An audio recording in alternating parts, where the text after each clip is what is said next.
The production design is an incredibly important part of the story, and what the production design leads have created is something unlike anything that's ever existed before that I've seen.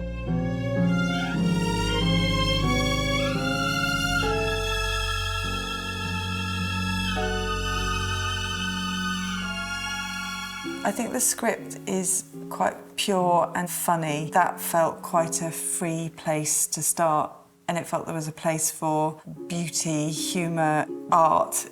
It felt sort of timeless, which is something that really appeals to me. Your mind just starts racing of where it could go. London, Lisbon, Paris. We've built a composite set, epic in scale. You obviously wanted a 1930s film, but with today's technologies.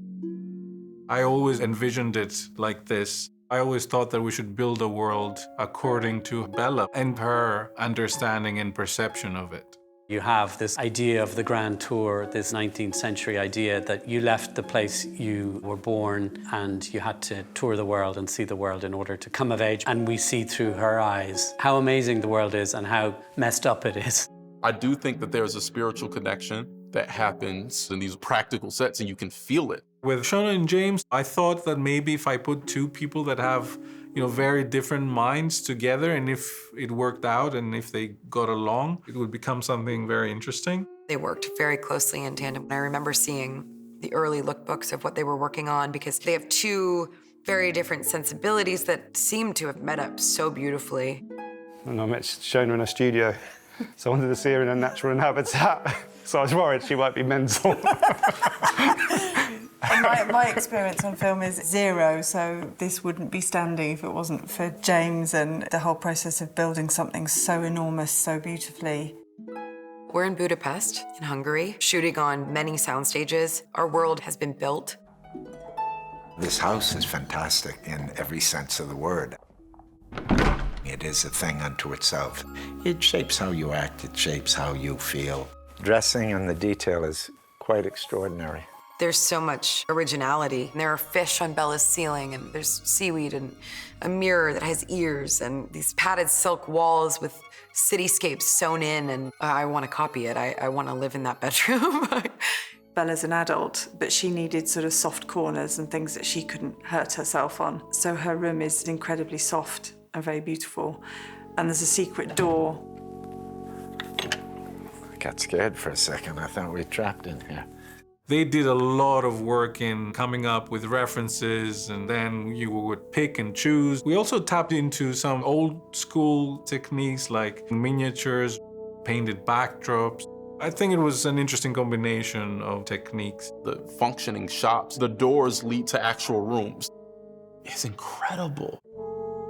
You don't have to make anything up. Everything's there.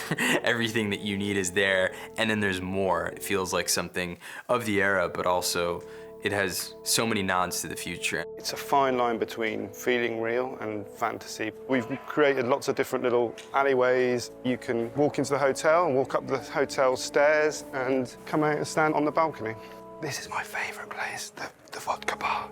It was quite tricky. There were crews working 24 hours. There were night plastering teams, painters to come in the next day to paint. The ship had to feel like an enormous moving Victorian garden, an impractical boat designed to make it practical. So we had quite a lot of fun with the boat. This is Paris, the main square in Paris. You can come in off the street into the interiors. When I first met Shona and we started talking about this project, Shona had already said there should be red trees in Paris, which was just a brilliant idea. We've tried to take the classic Paris vibe, Art Nouveau vibe, and give it a twist. I mean, you could see they've created a world.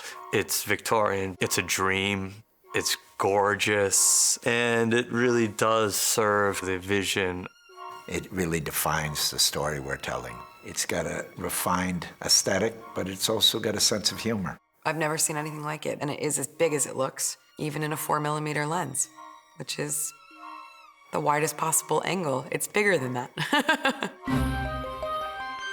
The designing and the building, it makes the scale and the logistics of the film a huge undertaking, and it just takes so long, and it was a great collaboration between the two.